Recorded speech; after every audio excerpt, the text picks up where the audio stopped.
नमस्कार, मैं हूं रत्ना और आप देख रहे हैं सी न्यूज़ भारत। आयोग करते उत्तर प्रदेश बुलेटिन की और बात होगी सहारनपुर की, जहां पुलिस ने चोरी की कई घटनाओं का खुलासा करते हुए एक शातिर चोर को गिरफ्तार कर लिया। साथ ही बात होगी शाहजहांपुर की, जहां एक सराफा दुकान में बीती रात अज्ञात चोरों ने ताला तोड़कर करीब 1 किलो चांदी के जेवरात चोरी कर लिए। ऐसे तमाम खबरों पर विस्तार से चर्चा करेंगे।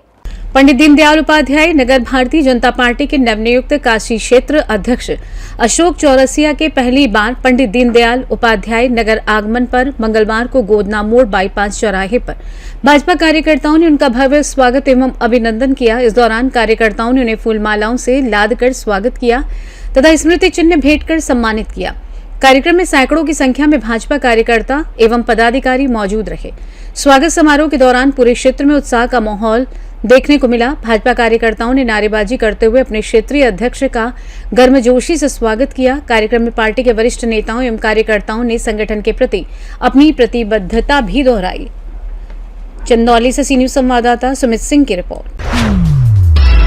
खबर इगलास से कोतवाली पुलिस ने युवती को बहला फुसलाकर भगाकर ले जाने के मामले में एक आरोपी को गिरफ्तार कर न्यायालय भेज दिया। एसएसपी अलीगढ़ के निर्देश पर चलाए जा रहे अभियान के तहत सीओ इगलास कमलेश कुमार के नेतृत्व में पुलिस टीम ने सोमवार शाम करीब 8:30 पर नगला रामजीत थाना सिकंदरपुर वैश्य कासगंज निवासी रामवीर पुत्र कल्याण सिंह को गिरफ्तार किया। आरोपी पर 21 जनवरी 2025 को एक युवती को बहला फुसलाकर भगाकर ले जाने के मामले में कार्रवाई की गई। गिरफ्तारी के बाद पुलिस ने आरोपी का चालान कर न्यायालय भेज दिया है। इगलास से सी न्यूज़ संवाददाता इंद्रजीत प्रेमी की रिपोर्ट। सहारनपुर की थाना कुतुबशेर पुलिस ने चोरी की कई घटनाओं का खुलासा करते हुए एक शातिर चोर इसरार को गिरफ्तार किया है। आरोपी के कब्जे और निशानदेही पर 7 इन्वर्टर, 9 बड़ी बैटरियां, 5 छोटी बैटरियां, 1 प्रेस, 1 गैस सिलेंडर, 1 चाकू और 12,000 रुपये नकद बरामद किए गए हैं। पुलिस के अनुसार बरामद सामान थाना कुतुबशेर, नकुड़ और कोतवाली देहात क्षेत्र में दर्ज चोरी के मामलों से संबंधित है। आरोपी के खिलाफ बीएनएस और आर्म्स एक्ट के तहत मामला दर्ज कर उसे न्यायालय में पेश किया जा रहा है। पुलिस ने बताया है कि आरोपी के खिलाफ पहले से भी सहारनपुर के विभिन्न थानों में कई आपराधिक मुकदमे दर्ज हैं। इस बारे में आपको अवगत कराना चाहता हूं कि 3/4 जुलाई की रात्रि को थाना कुतुबशेर निवासी श्री गुलशन ने पुलिस को यह घटना की सूचना दी कि 3/4 जुलाई की रात्रि को उनके घर से जो है इन्वर्टर, बैटरी, करीब 17,000 रुपये कैश और कुछ और सामान जो है वो चोरी हो गया है। इस घटना की सूचना मिलते ही पुलिस ने तत्काल सुसंगत धाराओं में अभियोग पंजीकृत किया और श्रीमान एसएसपी महोदय के निर्देश अनुसार इन चोरों को पकड़ने हेतु टीम का गठन किया गया। उसी में जो एसएचओ कुतुबशेर है उनकी और उनकी टीम के द्वारा जो है इस घटना का सफल अनावरण किया गया और इस अभियुक्त, जिसका नाम है इसरार पुत्र निसार, जो कि इस्लाम नगर थाना रामपुर मनिहारन क्षेत्र का निवासी है, इसे जो है पुलिस के द्वारा पकड़ा गया है। इसके पास से 7 इन्वर्टर, 9 बैटरी, 5 छोटी बैटरी, 1 प्रेस, 1 सिलेंडर, 1 चाकू और करीब 12,000 रुपये नकद जो है वो प्राप्त हुए हैं। इस बारे में मैं आपको अवगत कराना चाहूँगा कि एक शातिर किस्म का नकबजन है जिसने कई जगह घटनाएं करी हैं। अभी तक जो हमारी पूछताछ और जांच में सामने आया है, एक इसमें थाना नकुड़ क्षेत्र की घटना और थाना कोतवाली देहात क्षेत्र की घटना भी जो है इसके द्वारा की गई है और उसमें भी जो है इसकी नामजदगी की गई है। इसके पास से जो माल बरामद हुआ है उन घटनाओं में जो है नकबजनी के द्वारा या चोरी के द्वारा जो है वो सामान लिया गया था। और इसी तरह इसके ऊपर करीब 8 से अधिक जो है मुकदमे, 8 के आसपास इसके ऊपर जो है मुकदमे पूर्व के जो है पंजीकृत हैं, जिसमें मैक्सिमम 420 की चोरी के इस तरह के मुकदमे हैं। इसको जो गिरफ्तार करने वाली टीम है उसमें SHO Kutubsher Santosh Kumar Tyagi, sub inspector Kulwant Singh, sub inspector Bhupesh Sharma, head constable Sachin Tomar, head constable Mukesh, constable Anshu, constable Rajan, constable Ashish, constable Yogesh और कांस्टेबल कपिल का जो है इसमें योगदान रहा है। इस तरह एक बहुत ही शातिर नकबजन को जो है पुलिस के द्वारा गिरफ्तार किया गया। जो घटनाएं हैं जो अन्य थानों की, क्या उनमें कोई बरामदगी हुई है? इसके साथ में कुछ पता लगता है या अकेले ने चोरी किया? देखिए, इसके साथ इसका भाई और इसका एक साथी, ये 3 लोग मिलकर जो है नॉर्मली चोरी करते थे और रैंडमली किसी को भी ये बेच देते थे, सस्ते सामान को ये बेच देते थे। अब भी जो है अपने चोरी का माल जब बेचने जा रहे थे तभी इन्हें जो है खंडर के पास से जो है पुलिस के द्वारा गिरफ्तार किया गया है। सर कहाँ भेजते थे लोग मार, क्या उनकी भी कोई धरपकड़ का अभियान कोई चलाया गया? उनके विषय में जांच चल रही है, परंतु अभी तक जो इस अभियुक्त ने अपनी पूछताछ में बताया है कि राह चलते हुए किसी भी तरह के नीडी व्यक्ति को उससे पूछ के यदि उसको आवश्यकता होती थी तो उसको ही अपना सामान जो है थोड़ा सा कम दाम पर, थोड़ी अपनी मजबूरी का हवाला देकर कि हम मजबूर हैं, हमको सस्ते में बेचना पड़ रहा है, इस तरह से उस माल को जो बेचते थे, परंतु इस बिंदु पे भी जो है अलग से बेचना की जाएगी। ठीक है। सहारनपुर से सी न्यूज संवाददाता सलमान अली की रिपोर्ट। बंडा क्षेत्र के मोहिद्दीनपुर में नभीची रोड स्थित एक सराफा दुकान में बीती रात अज्ञात चोरों ने ताला तोड़कर करीब 1 किलो चांदी के जेवरात चोरी कर लिए। वारदात से पहले चोरों ने दुकान में लगे सीसीटीवी कैमरों के तार काट दिए ताकि उनकी पहचान ना हो सके। सूचना पर पुलिस और फॉरेंसिक टीम मौके पर पहुंची और जांच शुरू की। पीड़ित व्यापारी ने आरोप लगाया कि दुकान से करीब 50 मीटर दूर पुलिस पिकेट होने के बावजूद चोरी हो गई। थाना प्रभारी ने बताया कि अज्ञात चोरों के खिलाफ मुकदमा दर्ज कर जल्द खुलासे के प्रयास किए जा रहे हैं। शाहजहांपुर से सी न्यूज संवाददाता रवि की रिपोर्ट। सिद्धार्थनगर जिले में लोक भारती की जिला इकाई द्वारा हरियाली अभियान के तहत नगर पालिका परिषद परिसर में वृक्षारोपण कार्यक्रम आयोजित किया गया। अभियान आषाढ़ पूर्णिमा से रक्षाबंधन तक 1 माह चलेगा। इस दौरान नगर पालिका अध्यक्ष गोविंद माधव, लोक भारती के पदाधिकारी और सभासदों ने पीपल, पाकड़ और बरगद के पौधे लगाए। जिला समिति सदस्य दिवाकर विक्रम सिंह ने बताया कि 24 जुलाई को जिले के सभी नगर पालिकाओं और ग्राम पंचायतों में वृहद स्तर पर शंकरी वृक्षारोपण अभियान चलाया जाएगा। वहीं नगर पालिका अध्यक्ष गोविंद माधव ने पर्यावरण संरक्षण और ऑक्सीजन की उपलब्धता के लिए अधिक से अधिक वृक्ष लगाने की अपील करते हुए कहा कि कोरोना काल ने पेड़ों के महत्व को सभी के सामने स्पष्ट कर दिया है। नगर पालिका क्षेत्र में आज ये वृक्षारोपण का कार्यक्रम जो है ये किया जा रहा है, क्या लक्ष्य है और कितना वृक्षारोपण होगा? लोक भारती जो हमारे राष्ट्रीय स्वयं संघ का एक संगठन है, उसके द्वारा पूरे भारतवर्ष के सभी प्रदेश, सभी जिलों में और ग्राम सभाओं में यह कार्यक्रम किया जा रहा है। और 24 तारीख को हमारे हर वार्ड में इसी तरह हमारे सभी सभासदगण और जो लोग भारती के जो सदस्य हैं सभी लोग मिल करके वृक्षारोपण का कार्यक्रम करेंगे। और वृक्षारोपण सबको करना चाहिए। और हमारे यहाँ बरगद, पीपल, पाकड़, ये 3 वृक्ष जो ब्रह्मा, विष्णु, महेश का जो प्रतीक है, हम लोग लगाएंगे ताकि ऑक्सीजन की मात्रा बढ़े। आप लोगों ने देखा होगा कोरोना के दौर में ऑक्सीजन की कमी होने की वजह से कितने लोगों की जानें चली गई। उस चीज़ को निश्चित रूप से ये लोक भारती जो संस्था है, मैं इसको धन्यवाद देता हूं कि पूरे देश में उन्होंने अभियान चला करके हर जगह जुड़ करके और ये शानदार कार्यक्रम पौधारोपण का किया जा रहा है। जो वृक्षारोपण का कार्यक्रम है ये किसके तहत हो रहा है और क्या लक्ष्य है? यह वृक्षारोपण का कार्यक्रम लोक भारती एक पर्यावरण से जो संरक्षण के हेतु काम करती है, उस संस्था द्वारा ये वृक्षारोपण किया जा रहा है। इस अभियान का मुख्य नाम हरिशंकरी वृक्षारोपण है, जो कि वृहद रूप से आगामी 24 जुलाई को सिद्धार्थनगर जिले में नगर पालिका सभी ग्राम पंचायतों में पूरे वृहद स्तर पे होगा। हर नगर पालिका के वार्ड में 3 पौधे लगाए जाएंगे, जिसमें बरगद, पीपल और पाकड़ की वृक्षारोपण किया जाएगा। मुख्य रूप से इसका उद्देश्य यह है कि आने वाले समय में ज़्यादा से ज़्यादा लोगों को ऑक्सीजन मिले। और देखा जाए तो इसको हमारे हिंदू संस्कृति से ब्रह्मा, विष्णु, महेश का वास भी माना जाता है। इस चीज़ों को ध्यान में रखते हुए यह लोक भारती द्वारा यह कार्यक्रम किया जा रहा है। सिद्धार्थनगर से सी न्यूज संवाददाता धर्मेंद्र कुमार की रिपोर्ट।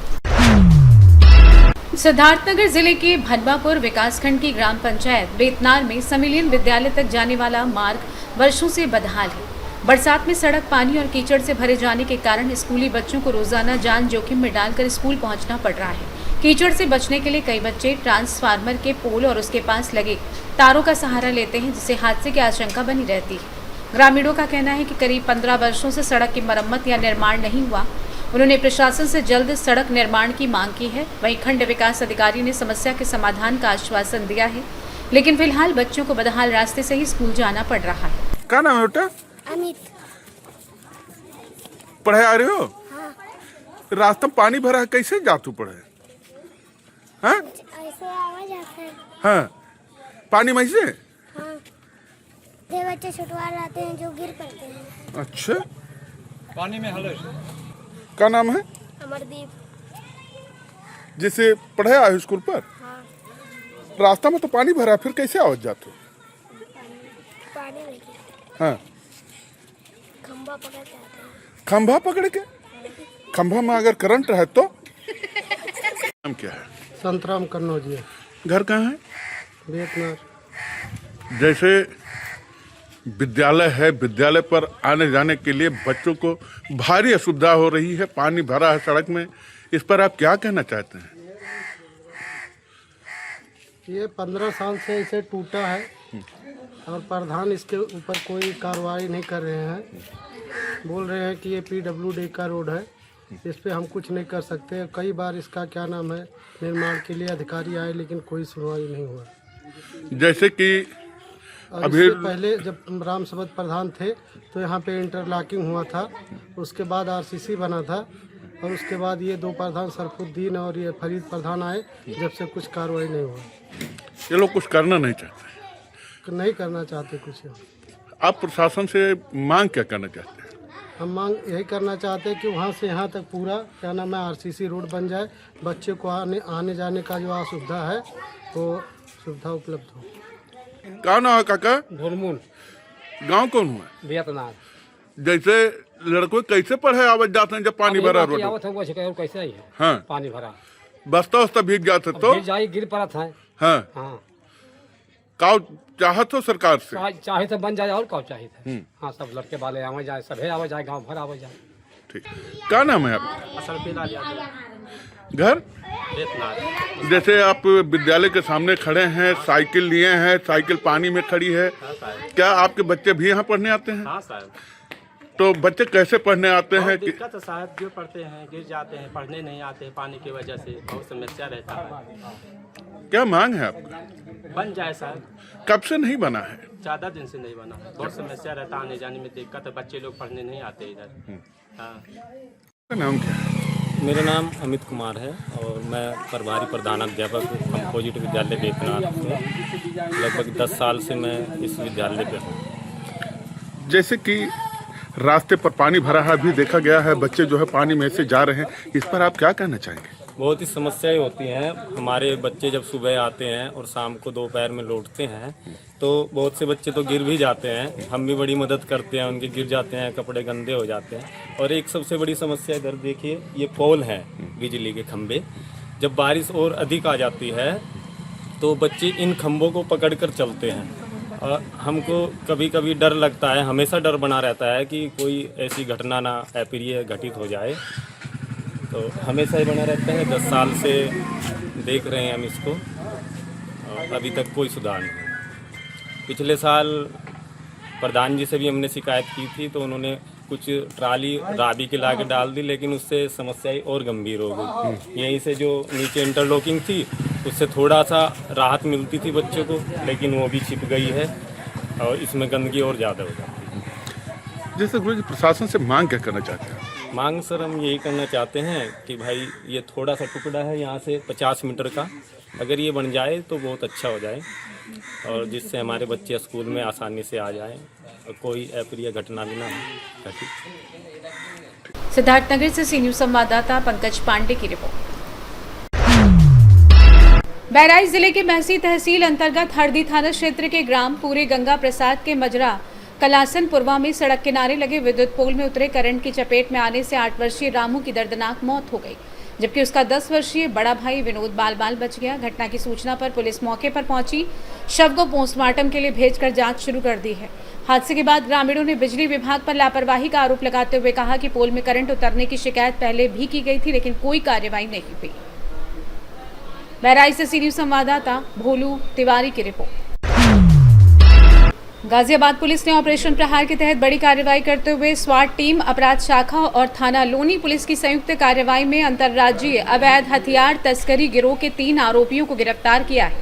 पुलिस ने उनके कब्जे से 6 अवैध 32 बोर पिस्टल, एक 30 बोर पिस्टल, 22 जिंदा कारतूस और एक महिंद्रा थार बरामद की है। पूछताछ में आरोपियों ने पिछले 1 वर्ष से दिल्ली NCR में अवैध हथियारों की खरीद फरोख्त करने और करीब 20 हथियार सप्लाई करने की बात स्वीकार की है। पुलिस गिरोह के अन्य सदस्यों और आरोपियों के आपराधिक रिकॉर्ड की जांच में जुटी है।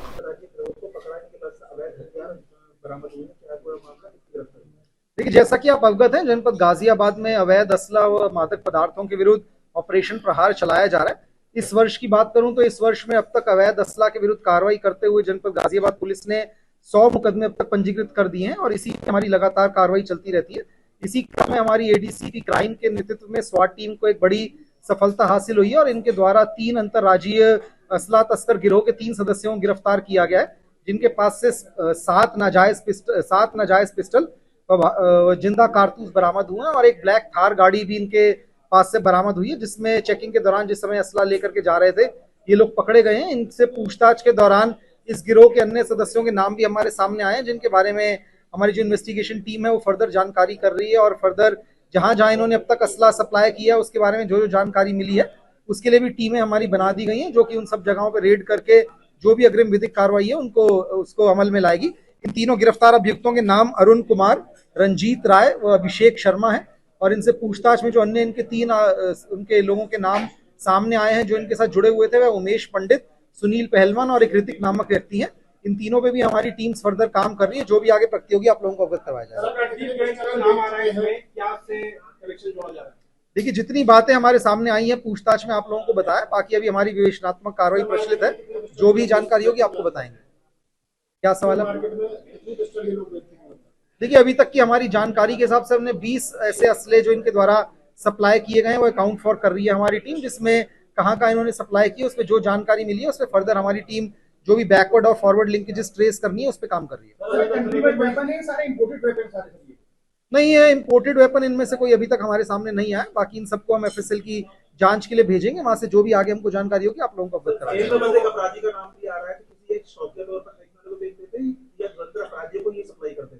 देखिए अभी तक जो पूछताछ में इन्होंने बताया उसमें उमेश पंडित जो कि वर्तमान में जेल में बंद है उससे भी इनके जो जुड़ने की चीजें सामने आई हैं। अब इनका क्या उससे कॉन्टेक्ट था, किस तरीके से वो इस गिरोह से जुड़ा था, किस तरीके से इनको इनपुट सप्लाई कर रहा था, उस पर हमारी टीम्स काम कर रही हैं। अगर इसमें कोई भी जानकारी आगे आएगी तो आप लोगों को अवगत कराया जाएगा। बिल्कुल, जहां जहां पे अवैध असला जिनको इन्होंने खरीदा, अवैध असला खरीदना बेचना दोनों अपराध है। यदि इस संबंध में जो भी हमको जानकारी मिली है उनमें से जो भी पकड़ा जाएगा उनके पास से बरामदगी होगी तो उनके खिलाफ भी विधिक कार्रवाई अमल में लाई जाएगी।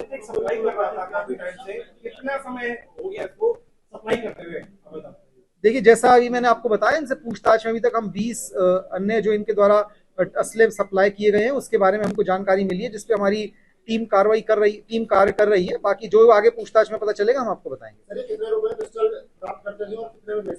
देखिए सारी जानकारी आपको डिटेल जानकारी जो अभी तक पूछताछ में आई है प्रेस नोट में आपको मिल जाएगी।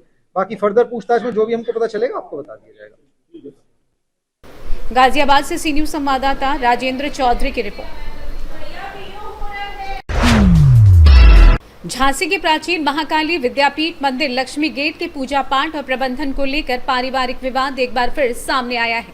पीड़ित पक्ष का आरोप है कि पूर्वजों के बीच हुए समझौते के अनुसार मंदिर की पूजा और प्रबंधन की जिम्मेदारी परिवार के सदस्यों को बारी बारी से एक वर्ष के लिए सौंपी जानी थी, लेकिन वर्तमान पक्ष हाईकोर्ट के 1 जुलाई 2026 के आदेश के बावजूद प्रबंधन सौंपने को तैयार नहीं है। पूर्व पुजारी पंडित गोपाल त्रिवेदी ने पुलिस कप्तान से शिकायत कर हाईकोर्ट के आदेश का पालन कराते हुए मंदिर का प्रबंधन और पूजा पाठ का अधिकार दिलाने की मांग की है। आपका और पुलिस कप्तान के आए हैं आप, क्या मामला है पूरा?